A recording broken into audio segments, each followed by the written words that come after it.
കോൺഗ്രസിന്റെ ഗുണ്ട ആരാണ് എന്നുള്ള ചോദ്യത്തിന് ഒരൊറ്റ ഉത്തരമേ ഉള്ളൂ. അത് സുധാകരൻ തന്നെയാണ്.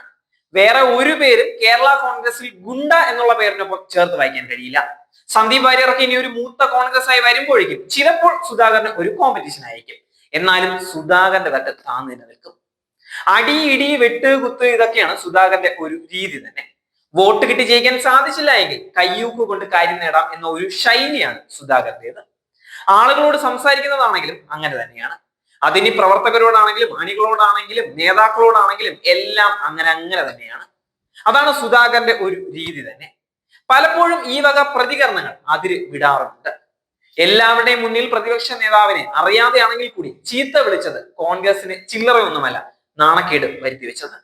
വി ഡി സതീശനുമായി എപ്പോഴും പിണക്കമാകുന്നത് നന്നായി കോൺഗ്രസിനെ ബാധിക്കുന്നുണ്ട്. ഇപ്പോഴിതാ വീണ്ടും വളരെ സ്വാഭാവികമായി ഒരു പ്രതികരണം നടത്തിയിരിക്കുകയാണ് സുധാകരൻ. IC ബാലകൃഷ്ണൻ MLA ഒളിവിലാണെന്നും അത് സ്വാഭാവികമാണ് എന്നും കെ സുധാകരൻ പറയുകയാണ്.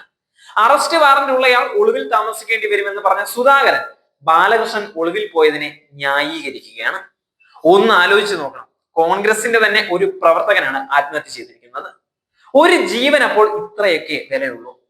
ഈ കഴിഞ്ഞ ദിവസമാണ് ഗോവിന്ദൻ മാസ്റ്റർ NM വിജയന്റെ കുടുംബത്തിന്റെ ബാധ്യത KPCC ഏറ്റെടുത്തില്ലെങ്കിൽ CPIM ഏറ്റെടുക്കുമെന്ന് പറഞ്ഞിട്ടുണ്ടായിരുന്നത്.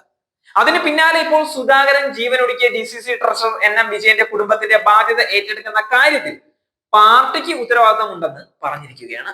എന്നും സുധാകരന്റെ പ്രതികരണങ്ങൾ ഈ രീതിയിൽ തന്നെയാണ്.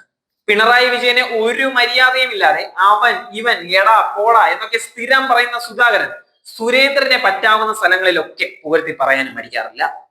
വിരൽ നക്കിയിട്ടാണ് പിണറായി വിജയൻ കേസുകൾ ഒത്തുതീർപ്പാക്കിയത് എന്നും പോലീസുകാർ നാറികളാണ് എന്നും വരെ കെ സുധാകരൻ അധിക്ഷേപ പരാമർശം നടത്തിയിട്ടുണ്ടായിരുന്നു. EP ജയരാജനെ കൊല്ലാൻ ശ്രമിച്ചതിന് കേസ് വന്ന ഒരു വ്യക്തിയാണ് സുധാകരൻ എന്നത് പലരും ഇന്ന് ബോധപൂർവം മറക്കുകയാണ്. സുധാകരന് എത്ര കേസുണ്ട് എന്ന് സുധാകരന് പോലും ഒരു ധാരണയില്ല. എപ്പോഴും അധിക്ഷേപ പരാമർശം നടത്തുന്ന സുധാകരൻ കേരള രാഷ്ട്രീയത്തെ തന്നെ തല താഴ്ത്തിപ്പിക്കുന്ന ഒരു വ്യക്തിത്വമാണ് എന്ന് പറയാതിരിക്കാൻ വയ്യ.